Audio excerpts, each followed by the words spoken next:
اللہ اللہ اللہ اللہ اللہ اللہ اللہ۔ آج میرے دوستو یہی کمی ہے جس کی وجہ سے آج ہم کتنا ہاتھ اٹھاتے ہیں اللہ کے سامنے۔ کیا ہو رہا ہے دنیا میں میرے پیاروں، کیا ہو رہا ہے؟ کیوں ہماری دعا قبول نہیں ہوتی؟ جب بات آئی تو ایک بات اور بھی بتا دو میرے پیاروں، دعا کیوں قبول نہیں ہوتی ہماری؟ کیوں نہیں ہوتی قبول ہماری؟ ورنہ اللہ تو فرماتے میرا بندہ جب جب مانگے گا میں تیری دعا کو، ارے بولو نا، میں تیری دعا کو، اللہ نے فرمایا وَقَالَ رَبُّكُمُ ادْعُونِي أَسْتَجِبْ لَكُمْ إِنَّ الَّذِينَ يَسْتَكْبِرُونَ عَنْ عِبَادَتِي سَيَدْخُلُونَ جَهَنَّمَ دَاخِرِينَ۔ اللہ تبارک و تعالیٰ فرماتے او میرے بندے اور میری بندیوں مجھ سے مانگو۔ اللہ فرماتے تیرے مانگنے میں دیر لگے گی، میرے عطا کرنے میں دیر نہیں ہوگی۔ بلکہ اللہ فرماتے جو نہیں مانگے گا نا، آج کے دنیا کے مالداروں میں اور اللہ کی شان میں یہی فرق ہے، دنیا کے مالداروں سے مانگو ناراض ہو جاتے ہیں، اللہ سے نہ مانگو تو ناراض ہو جاتے ہیں۔ دنیا والوں سے مانگو تو ناراض، اللہ سے نہ مانگو تو ناراض۔ تو میرے پیاروں کیوں ہماری دعا قبول نہیں ہوتی؟ کیوں نہیں ہوتی؟ روزانہ دعا مانگتا اللہ میری دکان میں برکت، اللہ میرے کاروبار میں برکت، روز وہ کا وہی معاملہ، روزانہ اللہ میری بیوی صحیح ہو جائے، روز گھر میں جھگڑا۔ کیا ہے میرے پیاروں؟ سنو، دعا قبول نہ ہونے کی 3 وجہ ہے۔ کتنی وجہ ہے؟ سب سے پہلی وجہ یہ ہے ہمارا دل کہیں اور ہو اور زبان پر دعا ہو، اللہ دعا قبول نہیں کرتے، جس کو کہتے غافل دل والے کی دعا بولو اللہ قبول۔ اور یہ ہمارا ہوتا ہے، ہم یہاں سب سے زیادہ دعا کب قبول ہوتی معلوم ہے؟ فرض نماز کے بعد۔ کون سی نماز کے بعد؟ اور فرض نماز کے بعد آپ نے دیکھا ہوگا امام صاحب فوراً یوں ہاتھ اٹھا لیتے، اللہم صلی علی محمد، بولو اٹھاتے کہ نہیں اٹھاتے؟ ہم لوگ بھی پیچھے ہاں، لیکن دماغ دعا کی طرف ہوتا ہے۔ دماغ یہ ہوتا ہے کہ نماز ختم ہوئی اب کرنا کیا ہے۔ اور کتنے لوگ تو باقاعدہ جس کو کہتے ہیں نا پنچات، دعا بھی مانگ رہا، دیکھتا ہے پنکھا چلتا ہے کہ نہیں چلتا ہے، لائٹ ہے کہ نہیں ہے، یہ کہاں سے آیا ہوگا؟ ارے بھائی تو دعا مانگ رہا ہے، اس کو کہتے قلب غافل۔ اللہ فرماتے ایک بھی دعا قبول نہیں کروں گا، ایک بھی دعا قبول نہیں کروں گا۔ معلوم ہوا دعا سب سے پہلے قبول نہیں ہوتی ہے جب ہاتھ اٹھے ہو، زبان اللہ اللہ کہتی ہو اور دل کہیں اور بھٹک رہا ہو، بولو اللہ ایسی دعا قبول۔ نمبر 2، جو حرام کمائی کماتا ہوگا، کتنا بھی رو لے وے، کتنا بھی چلا لے وے، بولو اس کی دعا قبول نہیں ہوگی۔ حضور پاک صلی اللہ علیہ وسلم نے فرمایا ما کلو حرام مشربہ حرام غذی بھی حرام۔ ہمارے نبی صلی اللہ علیہ وسلم فرماتے اس کے پیٹ میں جو گیا وہ حرام، اس نے جو پیا وہ حرام، اس کا پورا پیٹ حرام حرام سے ہے۔ یہ چلا چلا کے بھی دعا مانگے گا مگر میں اس کی دعا کو قبول۔ اور ہمارے یہاں ویاج کا کاروبار، سودی، انٹریسٹ، لون، کیا ہے میرے پیاروں؟ اور شرم نہیں، ہماری آنکھوں میں شرم نہیں میرے دوستو، ہماری آنکھوں میں شرم نہیں۔ کاش ہمیں اتنا معلوم ہوتا۔ سچ بتانا، میں جو بتا رہا ہوں آپ لوگوں میں سے اللہ کی قسم کوئی نہیں کرے گا، لیکن ہمارے نبی صلی اللہ علیہ وسلم نے فرمایا کہ اگر کوئی اپنی ماں کے کپڑے اتارے، کسی اور کے نہیں، کس کے؟ بولو بولو کس کے؟ اپنی ماں کے کپڑے اتارے اور ماں کے ساتھ غلط کام کرے، اور ایک بار نہیں کرے، ہمارے نبی فرماتے 36 مرتبہ اپنی ماں کے کپڑے اتارے اور غلط کام کرے، ہمارے نبی فرماتے ہیں میرے نزدیک وہ اتنا بڑا گنہگار نہیں ہے جتنا بڑا گنہگار وہ ہے جو ویاج کا کاروبار کرتا ہے، ویاج کا لین دین کرتا ہے۔ سوچو، یہ کوئی اللہ کی قسم ہم میں سے کوئی نہیں کر سکتا۔ بھائی کوئی ماں کو چھیڑ سکتا، کوئی ماں کے کپڑے اتار سکتا، لیکن ہمارے نبی صلی اللہ علیہ وسلم فرماتے ہیں کہ اگر کوئی کرے گنہگار ہے، بے شک بہت بڑا گنہگار ہے، لیکن اس سے بڑا گنہگار کون ہے؟ بولو، جو ویاج کا کاروبار۔ آپ کو ایک سیدھی سیدھی بات بتاؤں، وقت کتنے بجے مولانا عارف صاحب؟ آپ ناراض ہیں میرے سے؟ میں تو آپ کو یہاں ڈھونڈتا تھا، میری آنکھیں کمزور ہو گئی مولانا، میں بھوٹا ہو گیا، میں ڈھونڈ رہا تھا، میں نے دیکھا مولوی عارف نہیں دکھ رہے۔ مولوی عارف نہ دکھے تو جمعہ میں بات کرنے کا مزہ ہی نہیں ہے۔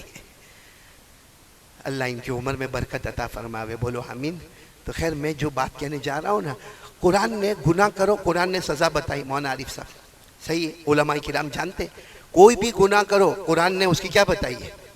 صاحب کوئی چوری کرے، بھائی کوئی چوری کرے، بولو آپ لوگوں کو بھی معلوم ہوگا اسلامی حکومت ہے، چوری کرنے والا مرد یا چوری کرنے والی عورت کیا سزا ہے؟ ارے بولو سزا کیا ہے؟ ہاتھ کو کیا کرنا؟ کاٹ دینا۔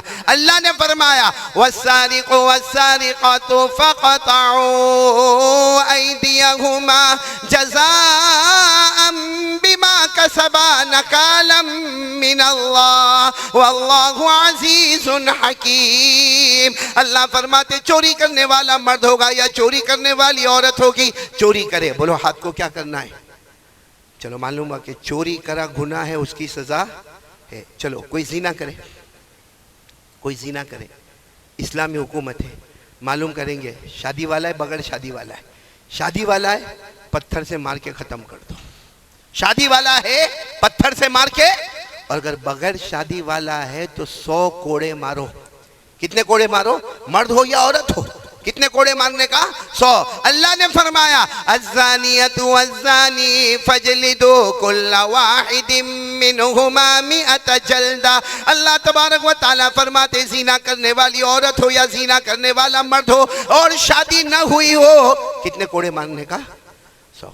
اچھا کوئی کسی کو قتل کرے، کیا کرنے کا؟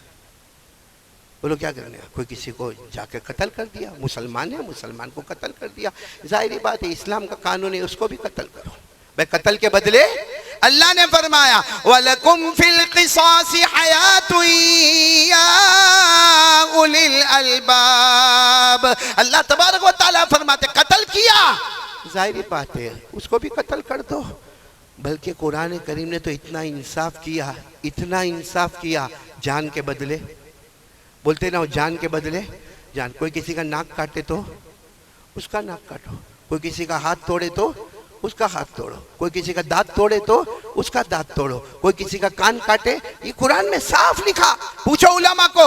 اللہ نے فرمایا ان النفس بالنفس والعین بالعین والانف بالانف والاذن بالاذن والسن بالسن والجروح قصاص۔ تو جو گناہ کرے قرآن نے اس کی سزا بتائی ہے، مگر میرے احمد آباد والوں کوئی سودی کاروبار کرے اس کی سزا کیا ہے؟ پورا قرآن اٹھاؤ، کہیں بھی قرآن میں یہ نہیں لکھا ہے کہ کوئی سودی کاروبار کرے اس کا ہاتھ کاٹو، ہے قرآن میں لکھا ہو ہاتھ کاٹو؟ پورا قرآن اٹھاؤ 30 کے 30 پارے، یہ نہیں لکھا ہے کہ سودی کاروبار کرے اس کو 100 کوڑے مارو۔ پورا قرآن اٹھاؤ، یہ نہیں لکھا ہے کہ کوئی سودی کاروبار کرے اس کو قتل کر دو۔ کیوں؟ یہ سب چھوٹی چھوٹی سزا ہے، چھوٹی چھوٹی سزا ہے۔ سود کا گناہ اتنا بڑا ہے، بیاج کا گناہ اتنا بڑا ہے۔ اللہ نے کیا فرمایا معلوم؟ سورہ بقرہ 3 پارے میں ہاتھ نہیں کٹنا، ہاتھ نہیں کٹنا، نہیں کوڑے کوڑے، بولو کوڑے نہیں مارنا، نہیں مارنا، قتل قتل تو کیا کرنا؟ یہ سودی کاروبار بیاج کاروبار کرنے والے کے ساتھ کیا کرنا؟ اللہ نے کیا فرمایا فَإِن لَمْ تَفْعَلُوا فَأْذَنُوا بِحَرْبٍ مِّنَ اللَّهِ وَرَسُولِهِ۔ کاش یہ آیت ہم کو سمجھ میں آ جاوے اور ہمارا ضمیر اندر سے جاگ جاوے۔ کیا فرمایا؟ فَإِن لَمْ تَفْعَلُوا فَأَذَنُوا بِحَرْبٍ مِّنَ اللَّهِ وَرَسُولِهِ۔ اللہ فرماتے سودی کاروبار نہیں، میرا بندہ میری بندی نہیں، اور اگر نہیں رکو گے اللہ فرماتے آؤ قیامت کے دن اللہ کہتے میں اور میرا مصطفیٰ اعلان جنگ، تمہارے ساتھ جنگ ہوگی۔ جنگ کرنے والے کون ہوں گے؟ اللہ اور مدینے والے مصطفیٰ۔ کون کرے گا ان کے ساتھ جنگ؟ ہمارے اندر طاقت ہے؟ اگر ہم کو دنیا کا کوئی بڑا ڈراتا ہے تو دبک کے بیٹھ جاتا ہے، ہاں، اور اگر کوئی ہم کو کوئی دھمکی دیتا ہے تو چپ چاپ اپنے گھر میں بیٹھ جاتا ہے۔ ہم انسان کو برداشت نہ کر سکے، قیامت میں اللہ فرماتے میں تیرے ساتھ جنگ کروں گا، میرے مدینے والے مصطفیٰ تیرے ساتھ جنگ کریں گے، کیونکہ جو پاپ تو نے کیا تھا وہ پاپ کی سزا دنیا میں نہیں ہے، وہ پاپ کی سزا دینے والا میں اور میرا مصطفیٰ ہے۔ اور آپ یہ کو برا نہ مانے، یہ میں پھر بتا رہا ہوں یہ کس میں لکھا ہوا ہے، اور قرآن سے بڑھ کر کوئی کتاب ہے؟ نہیں پورا مجمع بولے نا قرآن سے بڑھ کر کوئی کتاب؟ قرآن نے صاف فرمایا فَإِن لَمْ تَفْعَلُوا فَأَذَنُوا بِحَرْبٍ من اللہ ورسولہ. یعنی اللہ تبارک و تعالیٰ فرماتے مت یہ بیاج، یہ سود، یہ انٹریسٹ. اللہ کہتے نہیں میرا بندہ نہیں. اور اگر کرے گا تو قیامت میں میرے ساتھ اور میرے مصطفیٰ کے ساتھ جنگ کرنے کے لیے تیار ہو جا. لیکن اللہ کتنا کریم ہے، اتنی سخت دھمکی دینے کے بعد پھر اللہ کیا فرماتے ہیں؟ توبہ کر لینا معاف کر دوں گا. توبہ کر لینا کیا کر دوں گا. کیا فرمایا آگے؟ کیا فرمایا؟ وَإِن تُبْتُمْ فَلَكُمْ رُؤُوسُ أَمْوَالِكُمْ لَا تَظْلِمُونَ وَلَا تُظْلَمُونَ. اللہ فرماتے ٹھیک ہے ہو گیا نا. نہیں معلوم تھا میں نے کسی مولانا سے سنا نہیں تھا، اب سنا، اب گھر جا کے توبہ کر لیا، سب ادھر کا ادھر کر دیا. اللہ فرماتے جا میں نے تیرے گناہ کو معاف کر دیا. وہی اللہ جو اعلان جنگ کرنے والے، وہی مصطفیٰ کل قیامت میں ہم کو گلے لگانے والے بنیں گے. تو میرے پیارو، میں پھر ایک مرتبہ بات کو دہراتا ہوں کہ آج ہماری دعا قبول نہ ہونے کی پہلی وجہ تو میں نے بتائی، دل کہیں ہاتھ کہیں، دعا قبول.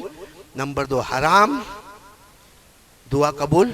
اور نمبر 3 بھلائی کا حکم دینا، برائیوں سے روکنا. جس دن ہم نے یہ کام چھوڑ دیا ہے اللہ نے دعا قبول کرنا بند کر دیا. خود ہمارے نبی نے فرمایا لَتَأْمُرُنَّ بِالْمَعْرُوفِ وَلَتَنْهَوُنَّ عَنِ الْمُنْكَرِ. ہمارے نبی نے فرمایا بھلائی کا حکم دیتا جا، برائی سے روکتا جا. کرے گا تو ٹھیک ہے، نہیں کرے گا تو بہت دعا مانگے گا. فَلَا يُسْتَجَابُ لَكُمْ، لیکن تمہاری دعا قبول نہیں کی جائے گی.